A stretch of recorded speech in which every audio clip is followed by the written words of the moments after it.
People on the Zoom, can you hear me okay? Yes, thanks, Mom. Okay. So you can't really see, the people on the Zoom can't really see, but we have a room full of people here in Modiin. It's really great to have an in-person event. For those of you who are new to Literary Modiin, I am Julie Zuckerman, author of Book of Jeremiah, which I forgot to bring my prop and hold it up. And this is welcome to the May Literary Modiin author event. Almost 7 months, no, more than 7 months ago, our lives were really forever changed. And now we're on day 226, waiting and praying for all of our hostages to return home, hostages who we have not stopped thinking about for 1 minute. And I'm going to say a few more words about the war at the end of the session, but now I want to turn to something joyful, which is the release of new Jewish books into the world.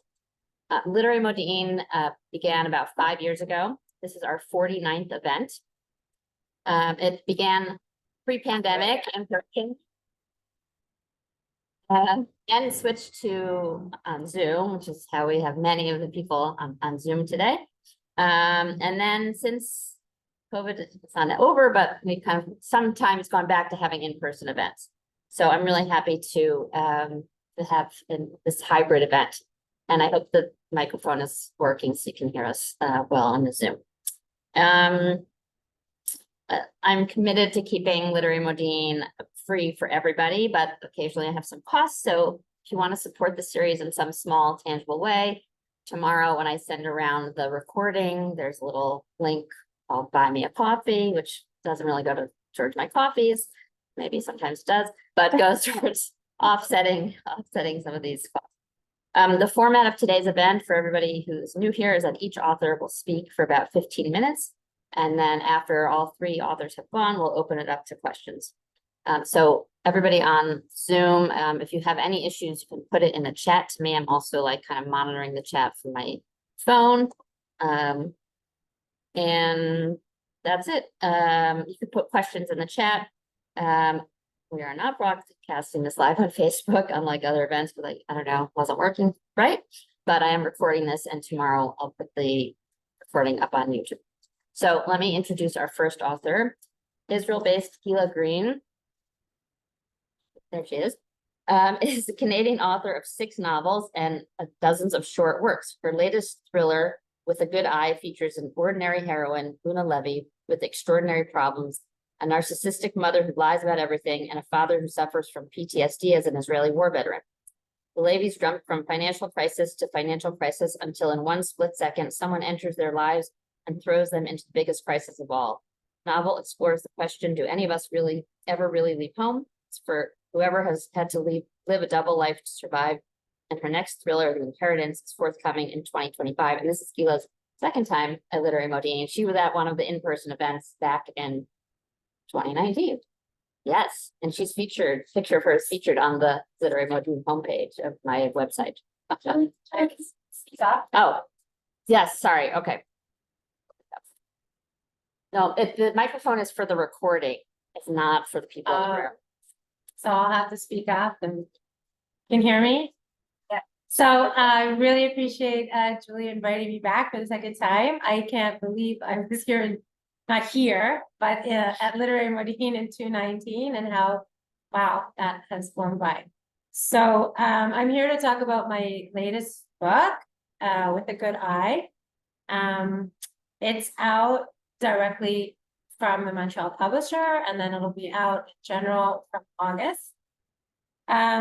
With a Good Eye features my protagonist, 19-year-old Lorna Levy, and it was a novel. I'm sure, am I looking at that?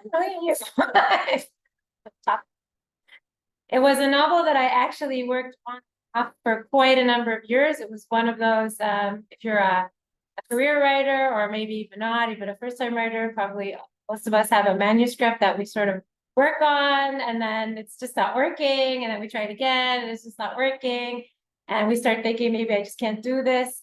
And the reason was because I was trying to depict, at the time, 3, but I narrowed it down to 2. That was one of my solutions. characters, these parents, mother and father, who were on a certain spectrum of mental illness, addiction. But every time I wrote it, the characters were, they were becoming cartoons, they were becoming stereotypes, they were becoming cliche, they were turning into Hollywood characters. It wasn't at all what I wanted. I'm not somebody who uses too many beta readers. I usually only use 2 at a time, and I try to choose people who are very, very different from me, different countries, different ages, different backgrounds, so that I'm not in an echo chamber.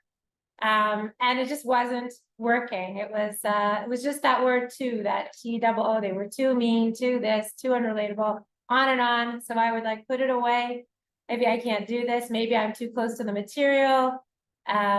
Maybe I'm too emotionally close to the material and I can't do it. Eventually, I managed to get about 100 or 150 pages down, and I thought, okay, this actually has a shape, it has a plot. I have these parents, the mother, stage actress who suffers from narcissistic personality disorder, and the father is Israeli, and he has post-trauma as a combat veteran. And I sent it to this really great author and editor. She's also Canadian. Her name is Pearl Luke. And she said to me, "You're trying to do too much, too many themes, trying to say too much, you have too many messages, split this in half."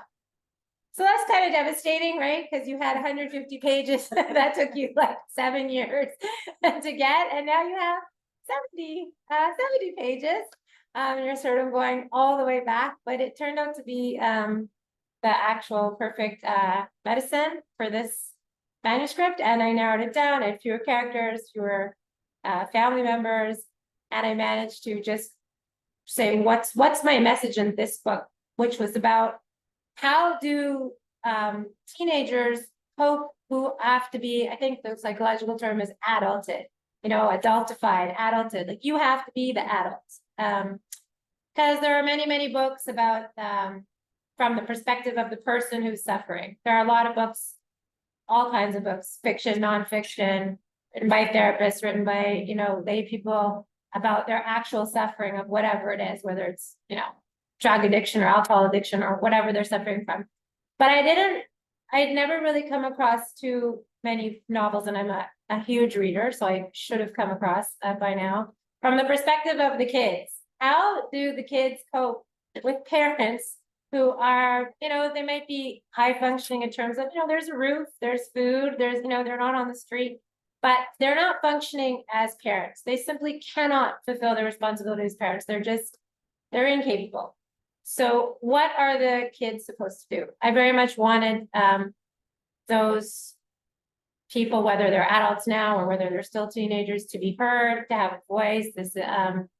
I wanted something that they could relate to, but I wanted nuanced, complex characters. I didn't want like mom bad, daughter good, father bad. I didn't want that kind of thing. I wanted them to be complex, nuanced, things people could relate to. And then you also want a good story, right? You want a proper, you want bad guys, you want villains, you want an interesting location, you want to surprise your reader, you want to take them along with you along this kind of ride. So that was my experience. And then the other half, I turned into another novel called The Inheritance, which Please Go about in 2025, which was really, if you read them both now, you probably wouldn't see the relationship between them, but maybe, I guess, if you listen to me speak, you'll see at the core that this was really originally one family, and then I split them up. So, and then, obviously did radically different things, but originally it was the same manuscript. So that once I got that advice, it really kind of comes along. I got 2 brand new, really great beta readers. And then it just flowed. So the idea was to have a fun, engaging story that people who are 16 and up can relate to, but to tackle these issues, but without those issues overwhelming the story. I mean, people do manage, and people are resilient. People have a lot more resilience than maybe the current culture gives them credit for. The other aspect with A Good Eye, as you can see, the cover has a Jewish Hamsa. I made a point with the publisher that I wanted to be a specifically Jewish Hamsa with a Star of David in the middle, because there are a lot of Hamsas that don't have Stars of David in the middle. And that was more about me reclaiming my father's Yemenite, and that wasn't part of my culture that was even really mentioned or explored at all growing up in Ottawa, which is not exactly, and certainly Ottawa of the 70s and 80s wasn't known for its, diverse Jewish population. So there was just kind of like me, that was kind of it. And so I wanted to sort of reclaim that. The character Luna has the same genetic background. She's half Yemenite, she's half Ashkenazi, but also without it overwhelming. I mean, she's Canadian. It's a very Canadian story. It's very Ottawa is a character in the story. I very much believe that location should be character. So it's a very Ottawa, 1980 story. But she mentions that what it's like for her class. Her skin is darker, her hair is different, her holidays are different, her foods are different. I very much wanted to expand that canon of literature, that not every North American Jewish character has to have the same background. She speaks Hebrew. Her father suffers very much with memories from various wars. That I took from actual memories from my actual interviews with my own father, who's 88 today. I'd my best friend, but I interviewed him when he was 70, and I tried to get memories that he'd never ever told me out of him and put two of them in the book. So there's also that aspect, trying to reclaim something that growing up I was actually really embarrassed about. It was very embarrassing for me, for my father to show up at school speaking Arabic and guttural Hebrew, and he's very dark, has a mustache. It was a very embarrassing experience. I wanted to be like everybody else. Weren't so many everybody else's, pretty small school, but however many there were, I wanted to be like them, and clearly I wasn't. So I mean, just he'd be wearing shorts and it was -30, so that was like a giveaway. Like even if he didn't open his mouth, it was kind of obvious that he wasn't local. So that's the background. Maybe I'll read to you a little bit from With a Good Eye.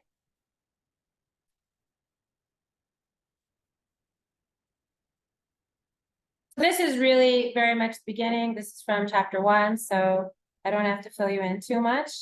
And it centers around, it's sort of drawing the relationship between Luna Levy and her mother, who's really the only parent who's home most of the time. As September approached, Luna's mom announced her opening night was pushed up, and she'd be on the road in September instead of after Halloween as originally planned. These are charity events, Judith explains, as she does a last-minute check of her dresser drawers, yanking them open without closing them.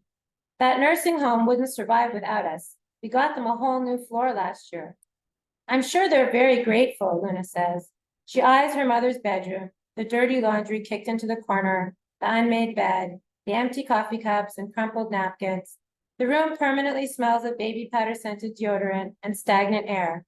But the rent has to be paid, and the water, and electricity. Someone has to buy food, clean, do the laundry, deal with the cable and phone bills, and the front lawn looks like the place is abandoned. How can I do all that with shift work? Who told you to get stuck behind the front desk of a motel? Besides, you're a worrywart like your father, Judith says. She fans herself with the new playbill with her rolled up photo on the front cover. I get that it's your way of saying you'll miss me. I'll miss you too. Judith throws her arms around her daughter, and Luna hugs her back. This will be a disaster. She can feel it as surely as she feels her mother's fake eyelashes against her cheek. Already Luna has a headache behind her left eye. There's no point in explaining to her mom how she has the only boss in the world who keeps taking her back every time she quits to help her family out with their crazy business ideas, how much she prefers solo shifts, where no one can ask her questions about her family, to any job where she'd actually have to reveal herself to people. On top of the heap of daily cleaning and cooking for her and her older brother Ronan, there are bill collectors who come knocking on the front door, waving big white envelopes or oversized documents like dirty bed sheets. Luna's sure the entire street can see. They don't appear when her mother's home or even in town. This is her mother's karma, the way the car never breaks down when she's driving it. She gets the lead in every play she auditions for, and why everyone else's light dims around hers. Judith Levy is one of those people who naturally casts herself as the damsel in distress, and a royal knight comes to save her each time in one form or another. She ends up the heroine of her own tales, indispensable to others, with an aura of invaluableness. Judith has never asked her daughter about the times Luna's had to flip off the lights and hold her breath until collectors give up knocking and screaming at the front door, and stomp down the front steps. Judith has never had to avoid the windows until the sound of a car screeching off plunges her into relief, or crawl on all fours if the blinds are up.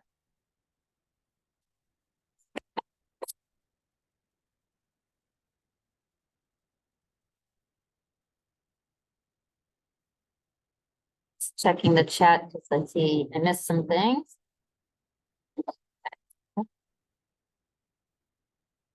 Private message, Sarah.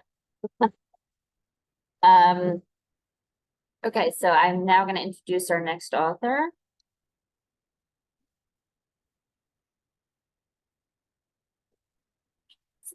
Sheryl Abbey was born in Bergenfeld, New Jersey, to German Jewish refugees in 1965. She studied music and architecture and worked in historic preservation. In 1999, she moved to Israel, where learning Hebrew deepened her love of language and inspired her to write. She published a poetry collection, Along the Edge of Absence, in 2022, and began a weekly blog. A Sense of Israel, after October 7th, and you should all subscribe to it, and I'll send you the link tomorrow. Her articles have appeared in Hadassah Magazine, the Jerusalem Post, and elsewhere. She lives in Jerusalem with her husband and 3 children. So first, I want to thank you, Julie, for inviting me to be here. Yeah. Sorry, I'm thanking Julie for inviting me to be here. And it's a pleasure to share the stage with you two, Gila and Sarah. I think I'm sort of the one outside the box here writing poetry. Does anybody read poetry? You can say no. Yes. A few. Okay. Okay. I thought I would talk a little bit about form, about poetry and about essay writing as opposed to novels, because frankly, novels overwhelm me. So I want to begin with a quote by an architect, actually, because I did study architecture once. An American 20th century architect named Louis Kahn, who dealt with bricks and mortar. He was an architect, but he was also something of a mystic. And he had a kind of esoteric way about speaking about architecture. And he famously would talk to materials and ask them what they wanted to be. He was bothered by clients who said, we want this and we want that. And he had this sense that materials themselves knew what they had to be in a building. It's a little odd, but bear with me. He would say to a brick, what do you want to be, brick? And the brick says to you, I like an arch because an arch is made of multiple bricks like this, right? And you say to the brick, look, I want an arch too, but arches are expensive. And I can use a concrete lintel instead, a lintel being just a straight, cheap concrete piece to go above the opening. And then you say, what do you think of that, brick? And the brick says, I still like an arch. And I think this is a really interesting way of thinking about materials. And I think it's the same in literature, that materials take certain forms naturally. And you can't force something to fit into a form in which it doesn't belong. And I say that from experience, which is because I started trying to write a novel. I worked on it for several years. I would work on it at 6 a.m, like everyone tells you to before you go to work. But then I would go to work, which also involves writing. And I would have these characters in my head and this plot in my head. And then I would have to write marketing material for whatever. And it drove me insane. It drove me insane. I couldn't manage it. It was just totally overwhelming. But then something happened, because something always happens. And that is COVID, as you were talking about. And when the epidemic hit, I found novels even more overwhelming. And I think a lot of other people did too. I don't know if you agree, but a lot of people I know found they could not read novels during COVID. Our attention spans diminished. Our concentration diminished, and it seemed better somehow a better fit to be writing something smaller, something more concise, something manageable. But something else also happened, which is my father passed away during COVID and from COVID. And that opened up a whole world of emotions in me. My mother had died many years before that, so I didn't have parents anymore. And as you mentioned, my parents were Holocaust survivors. And as is typical in Holocaust surviving families, there's a lot you can't talk about when your parents are alive. After they die, a lot of things come out, and there were a lot of things in me that were coming up to the surface. And I happened to notice that I had a drawer under my desk I had totally forgotten about, with lots of little slips of paper in it of things I had jotted down over many, many years. And I just kind of shoved them in there. And there were little notebooks and I took them out and I realized that these were poems and that was what I needed to be writing at the time. It wasn't a novel. Hopefully I'll get back to that. But that poetry was what I needed to be writing, and that these were some versions of poems. I, of course, rewrote them all. I revisited them all. I wrote new ones. I spent a year or more.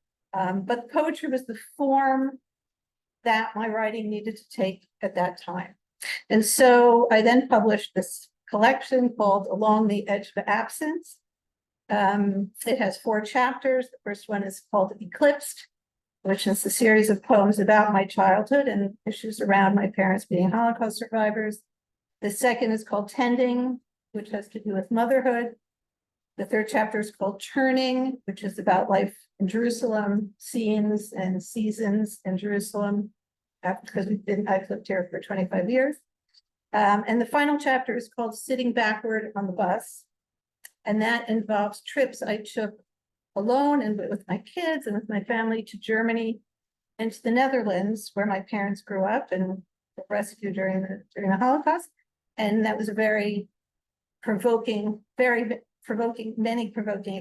And the last chapter is about those trips. So I'll read, do I have to hold this? I'll hold it. Okay. I'll read a few. They're very short. I'll read the very short ones. This is called Sitting Backward on the Bus. And just as a little explanation, you all here in the room know that Israeli buses have seats that face forward and also face backward. I don't know if that's true in America. But you can choose when you get on a bus which direction you're going to face. But this is called Sitting Backward on the Bus. Most claim the front-facing seats, but I opt for the rear. To watch what is become what was, rather than imagine what may or may not be. What was is what is, still to come. And it never lies, which is why I visit the past, perhaps one of the last, looking backward, moving forward. And this is kind of a theme of the poems. I mean, they're all different, but there's something of a theme of looking backward and looking forward, and where do we find ourselves in the present between the past and the future. So back to this issue of what does the brick want to be? It has to do with, if you ask it's not just the form that your writing takes, whether it's fiction or nonfiction or a novel or poetry, but there's also shape within the form.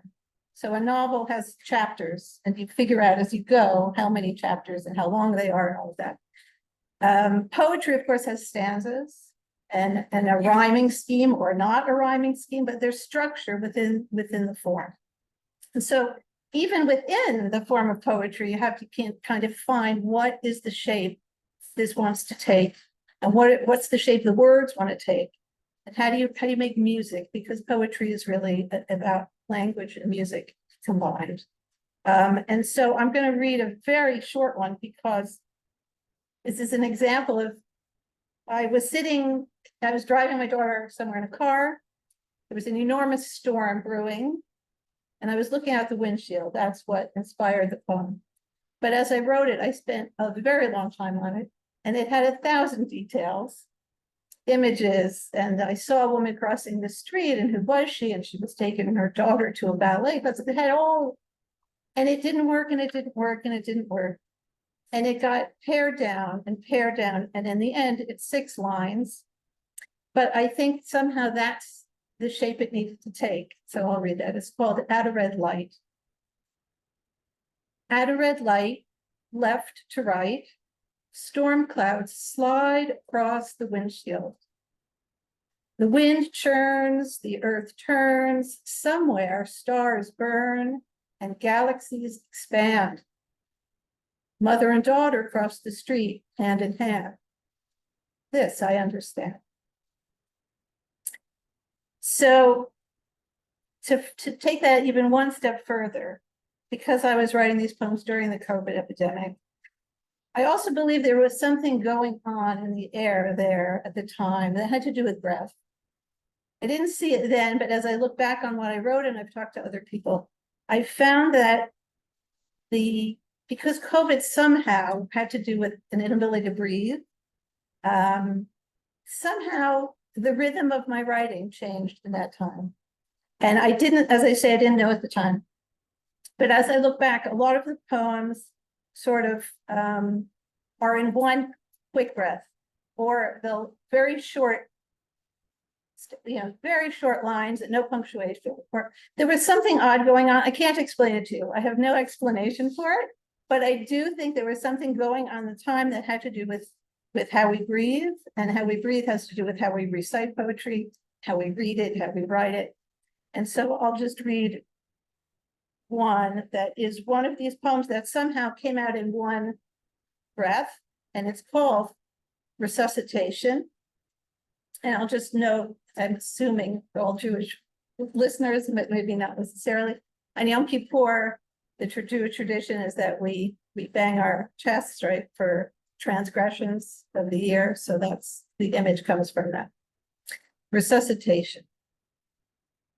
When Nietzsche said God was dead, he hadn't been to Jerusalem, where the pious breathe life into the lifeless, with daily declaration and weekly celebration, and where, on the holiest day of the year, when they fear his presence is faint, they beat their chests to restart their hearts and open his. So those are some examples, I think, of form and then structure within the form. And then I'll go back to how I write and what I'm writing. I thought after I published this, I would go back to this novel. And I actually quit my job, which someone in the room now has. And it's been that job. But I left there because it was a great job. But I really wanted to devote myself to writing and to getting to this novel. Only it became very difficult. It just was really, I think it's not really my form, a novel, but maybe I'll get back to it at some point. But then, of course, something else happened, like COVID just happened. Well, October 7th happened. And I couldn't write poetry. And I certainly couldn't write the novel. And everything was really, as we know, turned upside down. I think for people who were part of this second generation of Holocaust survivors, it wasn't just upside down, it was also inside out. And it was a very, very provocative time for everyone. And I felt every day after October 7th, I was provoked in another way. Every day, something seemed to be coming at me that I was responding to, whether I wanted to or not. And I felt the need to write, but not poetry. And so what happened to feel right was essays. And so I began in November. I write a Substack. Does everyone know Substack? Yes, no. It's just a good platform for essay writing. I write one once a week, every Friday, on whatever strikes me at the moment. They're largely, they're political, but they're from a personal perspective. I try to talk about my experience and how things feel, as opposed to just the politics of the situation. I try to be more subtle and more nuanced than a lot of people are, I think, on this platform. And they're very succinct. These are 2 to 3 minute reads, and I try to keep them absolutely to one point. I've written 27 so far, and I'm hoping to get to the end of the year so that they're 50, and it'll be a kind of, it'll be a sort of a war journal, I think, when it's all said and done. But you can subscribe for free online. And it's been, for me, a very good tool to keep myself sane, for one thing, marginally sane. And I think the discipline of writing something, having something to really say and to be concise and to really zoom in on every week has been really good. And so that's the form that I guess my writing is taking now. I suspect I'll go back to poetry, maybe even the novel, but at the moment I'm writing essays. And I thought I would read one. Do we want a serious one or a funny one? Funny. Funny? Everyone wants funny. Okay. Like, Okay. So I'll skip this one. I wrote one about the Houthis. Everyone knows who the Houthis are. That's funny in itself. Because it's called Making Hooey of the Houthis. I'll read part of it. In case you haven't noticed, the Houthis of Yemen have been disrupting global shipping routes. I know I haven't been paying much attention either. This was at the very beginning. With Hezbollah to the north and Hamas to the south, I've had my fill of letter H terror organizations for a while, thanks. And to be honest, I'm not sure I will ever be able to take seriously a marauding clan that sounds like it stepped out of a Dr. Seuss story. But now that a coalition of 10 countries has formed to counter Houthi attacks on ships in the Red Sea, the time has come to ask, who are the Houthis? A quick summary. The Houthis are a Yemeni militia that emerged in the 1990s to oppose foreign interference in their country. They seek to rule Yemen, to defy America, Israel, and Saudi Arabia. What matters? The Houthis are backed by and serve as a proxy for Iran. Big surprise. Like much of the Arab world, they seem to love a good conspiracy theory. The Jews created and spread COVID-19. Israel was responsible for 9/11. The Holocaust is a myth. You get the idea. Their official slogan is God is great, death to America, death to Israel, cursed be the Jews, victory to Islam. In case that wasn't clear, and for the illiterate of Yemen, the majority of citizens aged 15 and up, this slogan is helpfully color-coded when in print. Green for God is great and victory to Islam, red for America, Israel, and the Jews. What matters now? Since October 7th, the Houthis have been firing missiles and drones at Eilat, Israel's southernmost city, and on the shipping lanes of the Red Sea through which much of the world's oil passes. On October 31st, they literally went ballistic. In a truth is stranger than science fiction moment, the Houthis fired a ballistic missile at Israel, causing us to deploy our long-range arrow defense system, which intercepted the missile outside the Earth's atmosphere, a first in the history of human warfare. This is true. Yes, you read that correctly, or you heard that correctly. Yemen, one of the least developed and poorest countries in the world, which has been engulfed in a civil war for nearly a decade, is currently ranked 6th in the Global Hunger Index, now holds the title First Nation in Human History to start a space war. Rather than accept the Houthis for who they are, I prefer to think of them as a fictitious lot in a Seussian plot, as their name suggests. They are in excellent company with Dr. Seuss's Yertle the Turtle. Do we have any Dr. Seuss fans here? Okay. Whose despotic rule and expansionist ambition bear striking resemblance to Hitler's. The Houthis correlate well to the Sneetches, those cruel creatures with stars upon theirs who shun those without. I think they would especially appreciate the north-going Zacks and the south-going Zacks, who meet face to face on the prairie of cracks and unwilling to budge are left standing unbudged as the world progresses around them. Or maybe the Houthis and their H friends would be happiest joining the animals who inhabit Dr. Seuss's H-packed Horton Hears a Who, as they mock Horton the elephant and attempt to steal and burn Whoville, a tiny planet situated on a speck of dust, which I think is a parable about America and Israel. Anyway, I say let's make hooey of the Houthis in Seussian style. After all, they can't be serious, can they? And so here is my short poem in Susian style called The Houthis of Yemen, after Theodore Geisel, otherwise known as Dr. Seuss. In the parched Middle East, near the Suez Canal, was a sea they called red, though it wasn't at all. Through the waves of that sea, giant ships skimmed and swept, bringing oils and gases far out to the west. Till one day came the Houthis, who plotted and eyed, though Tehran was the one who was really the guide. Those big ships, those great fleets with their goods and their freight. And what's more, they did see that small Jewish state. So they fired their guns and their missiles and drones, making others deploy what before were unknowns. Interceptors were readied and shot in the air. They reached deep outer space. Who'd have thought? Who'd have dared? But the Houthis of Yemen held fast to their theory. Those Houthis of Yemen were not at all weary. They aimed and they fired, they fanned and they flapped, though admittedly we knew not where on the map, until Biden and Blinken could no longer wait. With the help of King Bibi, they'd set those hoots straight. They called quick to their friends and they rallied the troops. Even Spain and the Seychelles signed up for the group. They committed themselves to a de-escalation, best reached, they decided, through utter cessation.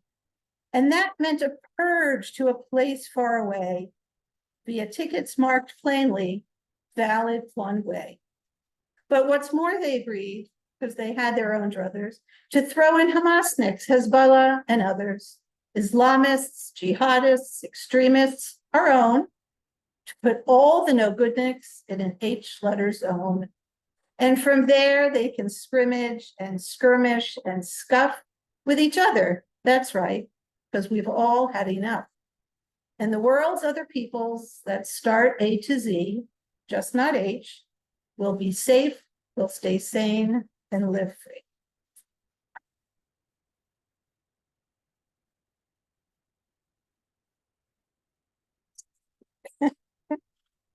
Thank you, Cheryl. Okay, I'm going to introduce our third author. Sarah Ansbacher was born in the UK and now lives in Israel. Her first book, a young adult novel, was published when she was just 18.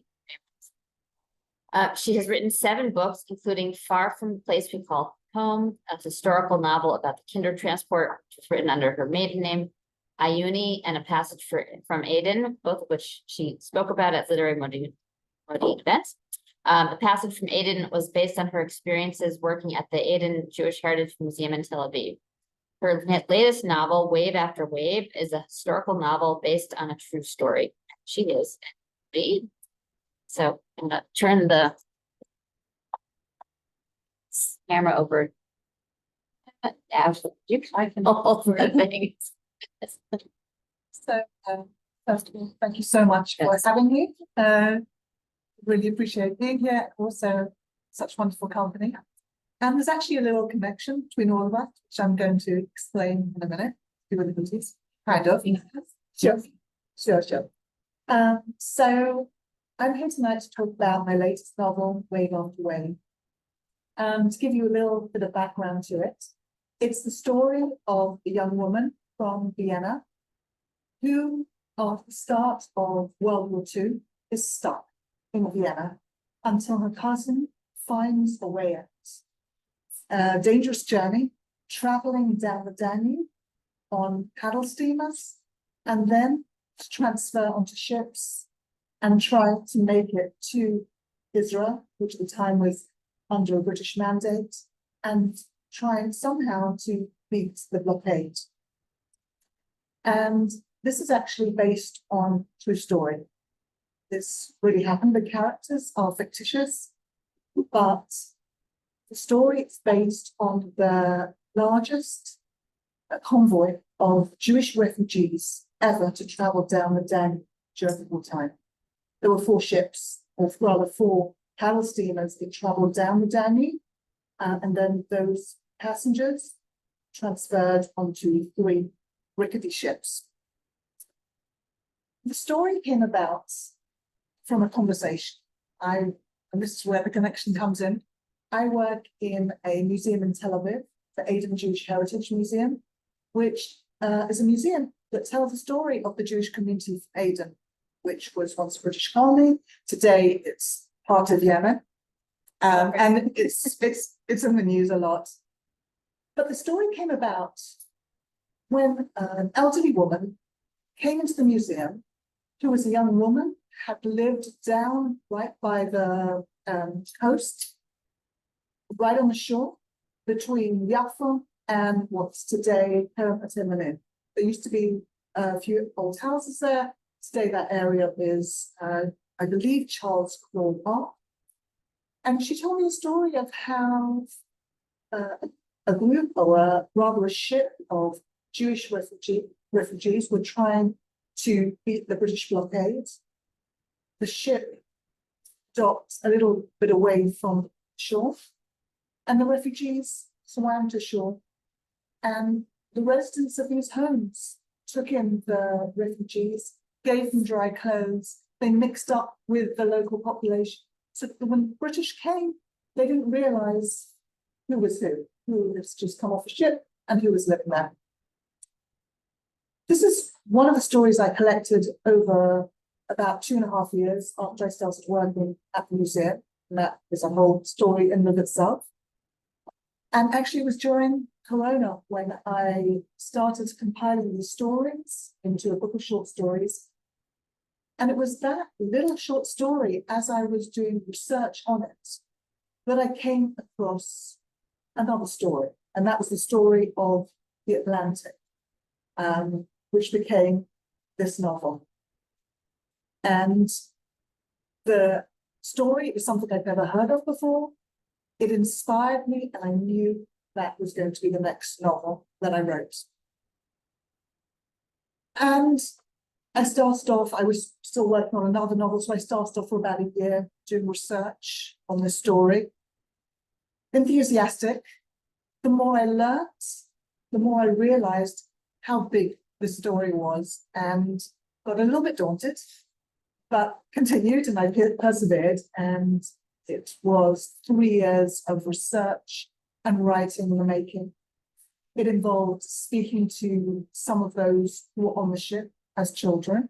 One woman who was 6 at the time, one man who at the time was around 9 years old, someone who was born just before his parents started the journey, someone else whose father was on the ship. I also went to Vienna.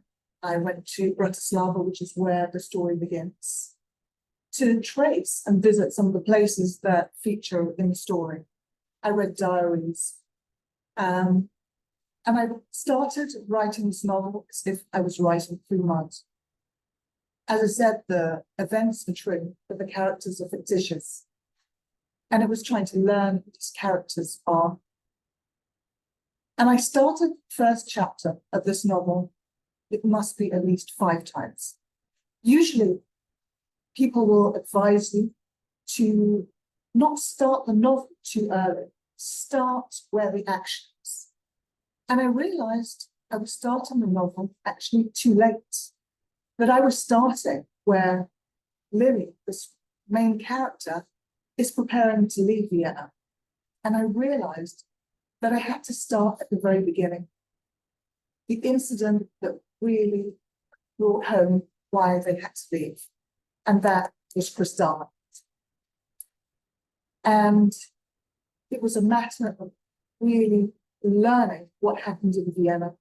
Once again, from testimonies, I read through pretty much every testimony on the Wiener Library, about 50 or more. I read books on the subject, really to absorb it. I walked the streets of Vienna to try and picture what it would be like for those characters who beforehand had lived in a city which had such a large Jewish population. The Jewish population of Vienna is probably almost the whole size of the population in the UK, where I'm from. And suddenly they're devastated. Suddenly the place they call home is no longer their home. I'm going to read to you just a little bit from the introduction, just the first few lines. So this is how it begins. Okay, thank you. The sound of breaking glass shattered the pre-dawn quiet. Somewhere in the distance, shards cascaded onto the street to incongruous laughter. What was that? Lily reached past her husband's side of the bed to find it empty, the covers flung back in haste. Her bare arms bristled against the unexpected rush of cold air. Sulla stood beside the window, craning his neck to peer out. Another smash, louder and closer than before. Sulla, what's happening? Lily said, heart panting. I'm not sure. It sounds like there's a crowd working their way along the street, smashing shop windows. Lily leapt from the bed to join him. We should call the police. It wouldn't surprise me if some of them are the police. They aren't targeting shops at random, are they? Sulla shook his head. I think they know exactly which ones to target. An unfamiliar tension had crept into his calm, even tones. And so this is how it begins.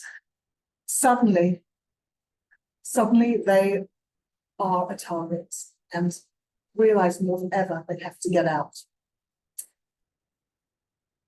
As I was writing the novel as well and trying to piece together the story, a lot of interesting things happened. I realized that primary sources aren't always reliable either. To give you a very brief example of this, there is an incident that comes later in the story, and this won't spoil too much, but there is a drowning, and this really happens. In one diary, one person writes how people were pushing and shoving to get onto the paddle boat. But the person who kept the diary was a second group to board as paddle steam. And if the person who drowned was from the first group, he would never have seen it. He would have come a day later. Another diary explains that it was dark, there was a blackout. But also, he was from the second group. And I was also using another non-fiction book, but the person who wrote it wasn't there at all. She was using the first person resources and has collated this, and I still couldn't get a clear answer what had happened. So I went back to the man who at the time was 9 years old, and I asked him if he remembered the incident because he was on that very same paddle steamer, and he was from Danzig, and I asked him if he remembered the story. He did. He told me that he was on the train. They were waiting to get off the train. If you imagine the train was, say, I'll see you're on Zoom, but the train was on this side and literally there was the tracks, and across the other side was the paddle steamer. And some of the passengers on the ship offered to carry the luggage across the tracks, across the quayside to the boat. And one man who was carrying the luggage in the darkness because of the blackout lost his footing and slipped into the Danube. His body was never found, and he left a wife and a young child who then continued the journey. But although this is fiction, as far as I was able to ascertain, this is the closest to, it's just a small little incident that I wanted to put this in, the closest to the actual story. There were other things I found as well. Later on in the story, they're caught in the storm. And one man who writes a diary talks about how the passengers thought they were going to die, and he heard them screaming Shema. But this struck me slightly strange because, once again, without ruining too much, there are worse storms than this one. So why on the first occasion were they calling Shema and not on subsequent occasions which were worse? The answer came trying to piece this together like a jigsaw with a diary. I started holding next to me as I was writing the diary of 1940. And I figured what the answer was. It wasn't that they were afraid they were going to die. It was Yom Kippur. And they were trying to hold a service at the same time. He was down in the hold, he couldn't have seen this. But up on the deck, they were obviously screaming Shema as they're running back and forth. And that was the reason. They were trying to hold a service while while the storm is rocking the ship side to side. And there were various other stories I came across as well, like this, that I get woven into the story. Another interesting thing is dates. I try to keep as close as possible to the dates in the story. One of them, when I first came across it, meant nothing at all. It was just another day. And it was only when I was doing revisions, final revisions, late October, early November, when my editor highlighted this date. She said, October the 7th, was that really the date that this specific event happened? And I went, yes, it was. She said, because otherwise I would tell you changes. And so suddenly, things that didn't have relevance took on a whole different relevance. Kristallnacht on a whole different relevance. As I was then going through final revisions, something which seemed so terrible before, but something that was distant, some story from the time of my grandparents, something didn't seem so far at all. And suddenly history and present time began to get closer rather than further away. Now, this isn't a story about my family as such, but my own grandmother was born in Vienna. My grandfather was born in Bratislava. They had a different story. They actually escaped to London. But my grandmother's parents, most of my grandfather's family, brothers, sisters, father, uncles, aunts, cousins, nieces, nephews, majority of them did not make it out and were murdered in the Shah. So as a way to honor them, as a way to give them, I suppose, parallel life, a lot of the characters in the novel are with the names of family members who didn't make it. And one of them, which we just ended up explaining, Lily, in real life, and her sister Erica in real life. In the book, they're not sisters, but in real life they were my grandfather's first cousins.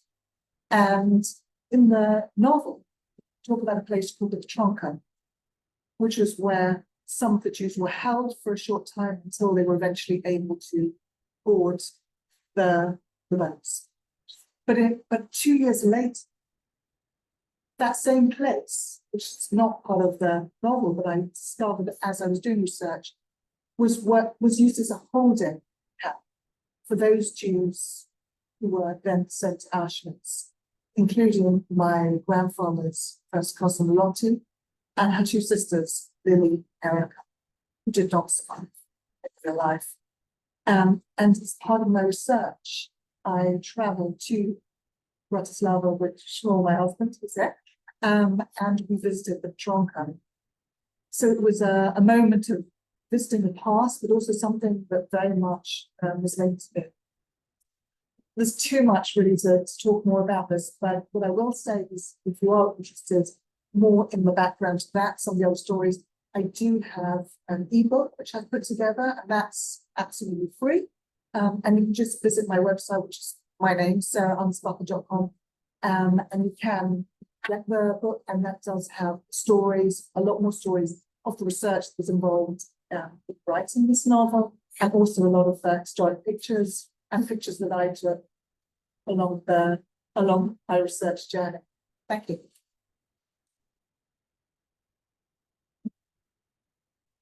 Thank you, Sarah, so much.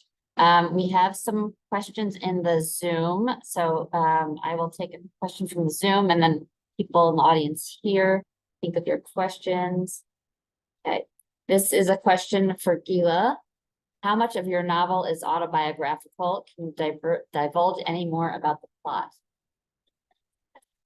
Not spoilers. So there's there's a profile that journalist Tara Beck wrote that came out in the Jerusalem Post this weekend, where she asked me that exact same question, how much of the novel autobiographical. So you can also just go to the Jerusalem Post and look at it online or my site.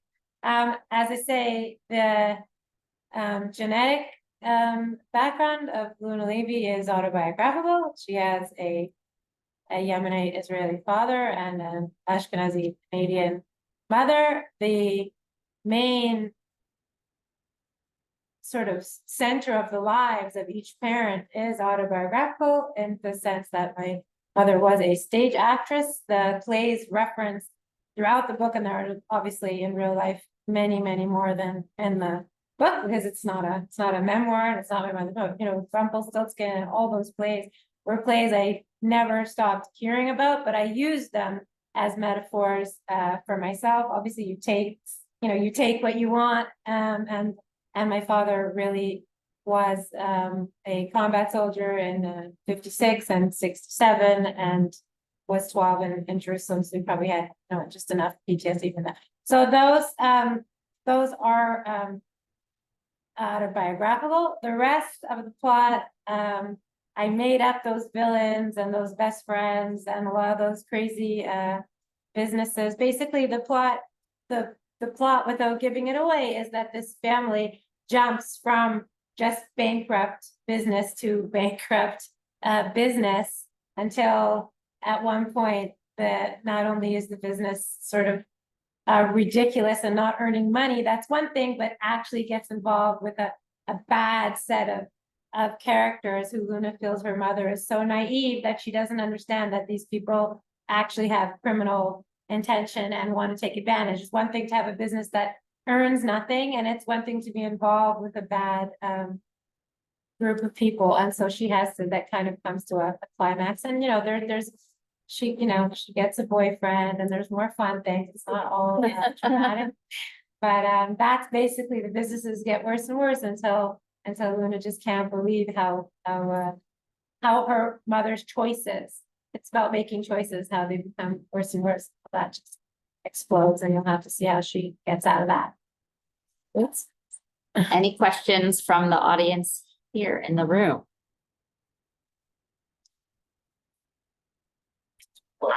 I'll listen. Okay, go ahead. I'm Alan, Cheryl is my wife, and So you I can't. want to jump. I don't.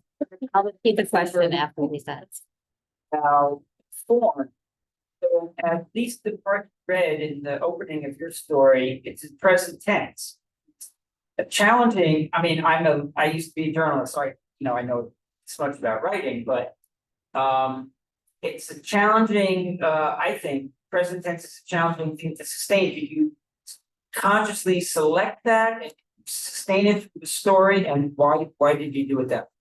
And you did it in the past tense, so that's a nice contrast. So I'll repeat the question for the people on Zoom in case you couldn't hear. Alan is asking, why did Gila choose to write in present tense, and was it hard to sustain that form? And same, I guess, question for Sarah about writing in the past tense. So let's start with Gila, you're closer. Yes, I sustained the present tense the whole way. I didn't find it difficult. It was a deliberate choice. It confused me when I told you I split the manuscripts and then wrote the inheritance. That's in past tense. So that had to sort of I had to unwind that. So it did make it difficult for the next novel. The reason the novel's in present tense, and very much from Luna's point of view, is I was very much, as I mentioned before, I didn't want the sort of, let's just use the word dysfunction of the parents to overwhelm the novel. That's not, I wanted it to be the focus on the kids and not the parents, specifically the person who doesn't have this problem, who has to cope with someone they're dependent on, who has these personality disorders, these, however you want to define them. And so I very much wanted to keep the focus on her and for it not to be overwhelmed. And that's why I chose. Sarah.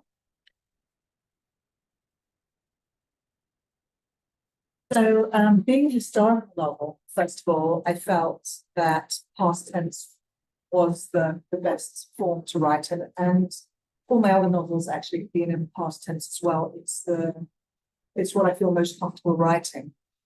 However, unlike a lot of current historical novels, which come closer to the present and then go back, I didn't do that.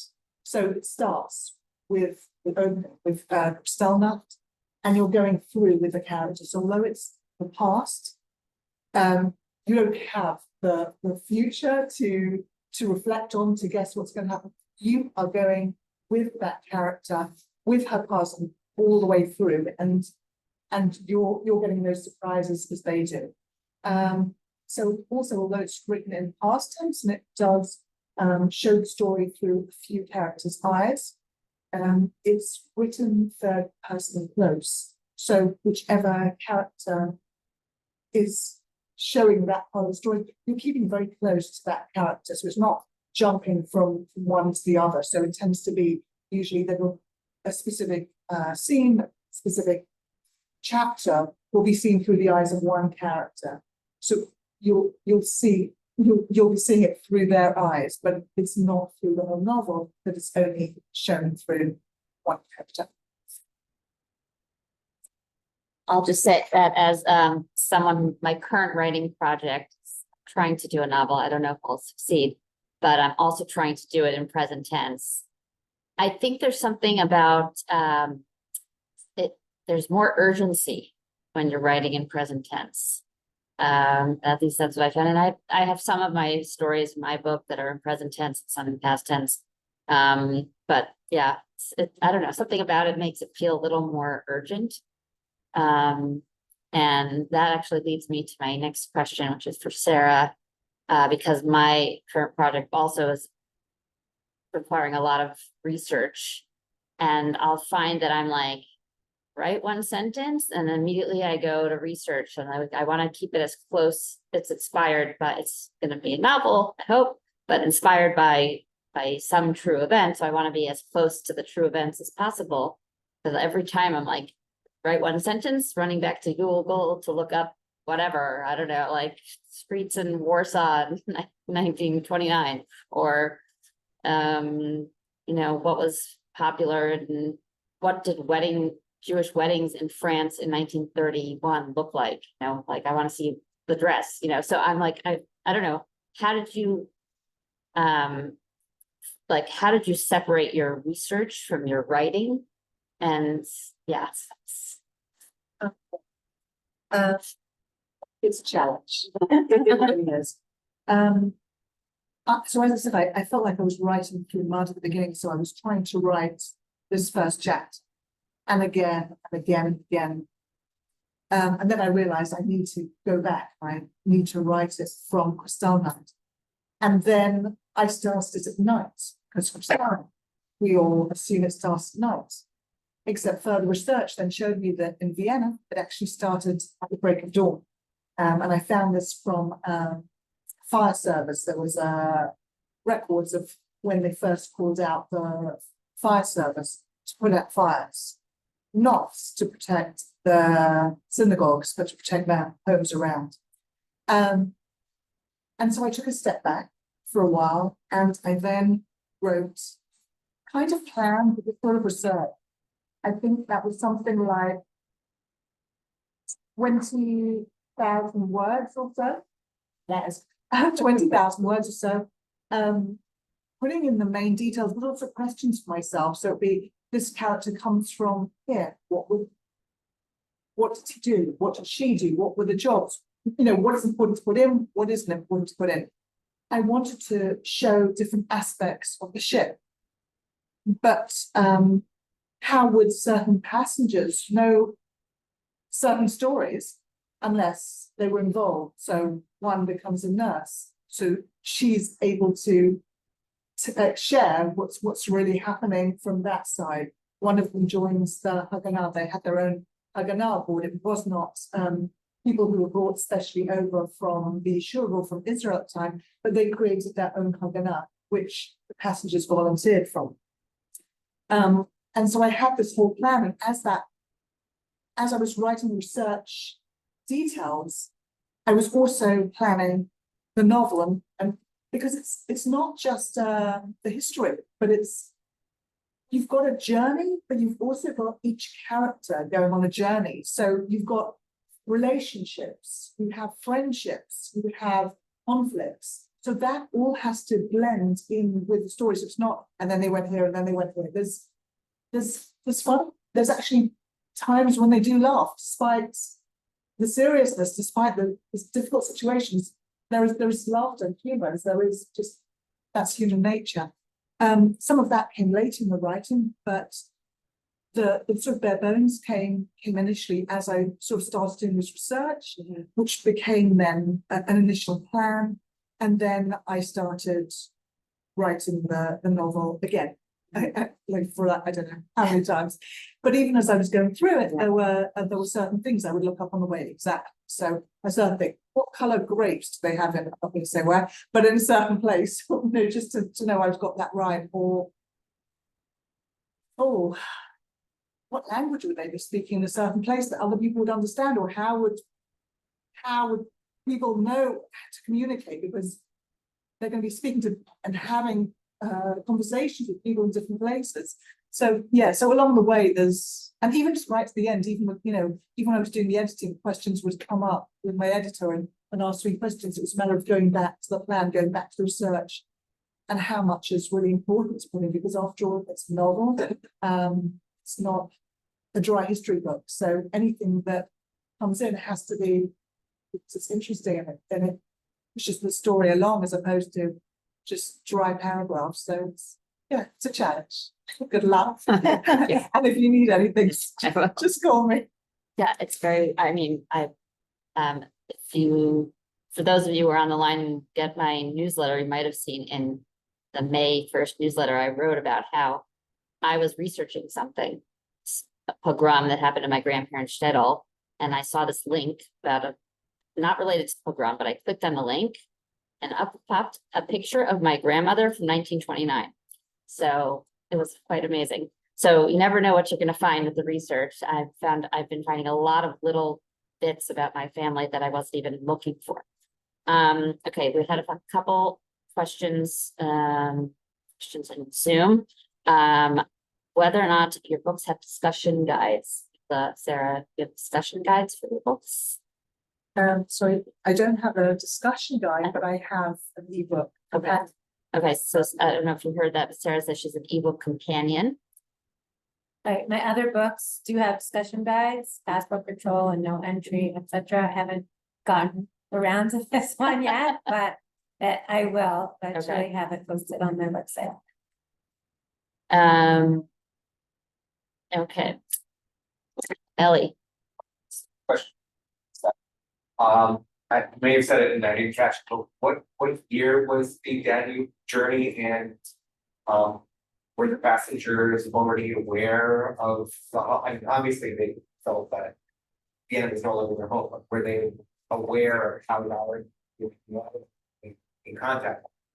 I'm just going to repeat the question. Ellie is asking what year the Danube journey took place and whether or not passengers were aware of what was going on. So the journey started at the end of August 1940. So the war had already been in progress for a year. Some of the passengers on the ship had been in concentration camp, arrested on Kristallnacht or after, and were allowed to leave concentration camp. They were allowed to leave on condition they left. In 1940, you were still allowed to leave Austria. You were still allowed to leave Germany. That wasn't the problem. The problem was that no country would accept them. And so they would go from embassy to embassy, consulate, trying to get a visa somewhere, anywhere. And they couldn't. The reason why these Jewish refugees were able to get out is a little bit complex, but it's down to a few things. One, in Vienna, they opened the Office of Jewish Immigration, which was started by Adolf Eichmann. So initially, the idea was just to let the Jews go. They didn't care where they went. Only later, when the British were not only closing the borders of Israel, but going to every single country that bordered the Danube and telling them to stop allowing the Jews through. There is one group, these ships or these boats passed along the way who were stuck in Cordova. So I can tell you, because it's a little spoiler, but it's not exactly storyteller. Those Jews were stuck there, it was because the Danube froze over during the winter. They couldn't go any further. There wasn't a ship waiting for them down in Tulcea in Romania. And the joint Christian community wants to send aid. And I actually found correspondence, official British correspondence, which has now been released. It's available on Yad Vashem, where they were saying to try and stop them giving aid to this group of Jews who were stuck on the side, who these paddle steamers passed, because it will help them forward and it will help them on their way. That group, majority of them did not make it. They were rounded up and later murdered. At that stage, there was no final solution. They knew they were in danger.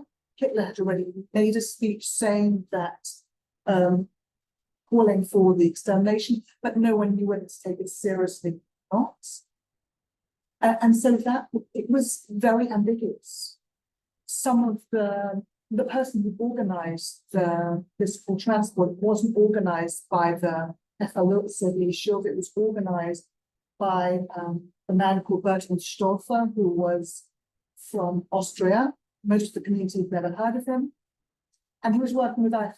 So a lot of those, even those who went on the transport, they went on because they were desperate. They didn't know whether to trust him or not. They didn't know whether he was going to betray them. So there was a lot of uncertainty. They didn't know what was to come. And I had to write the novel without the benefit of hindsight. So cut out everything I knew, what was going to happen, but only what was. But also the ambiguity, because something had gone through concentration camps, not death camps, but they had suffered torture. And one of the characters has been through Dachau. It's not covered in a great deal, but yes, I read what they did to those prisoners when they got to Dachau, and to understand exactly what you would see. So to an extent, yes, but not fully. They had no idea what was to come, because that would only come after 41, 42, when you had the full round-ups. I think I think I saw one more hand up here in the room. Tamar.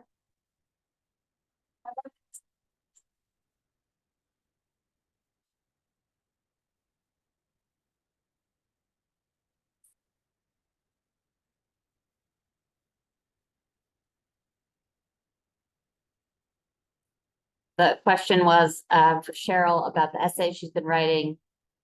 Who's the readership, if you know, and what have the responses been? So it's similar to the poetry I write. I really did undertake this to have some big audience or market myself. It was just a personal thing I needed to do. I think all writing is, you don't do it because you want to, you do it because you need to, because it's rather torturous, as we've heard.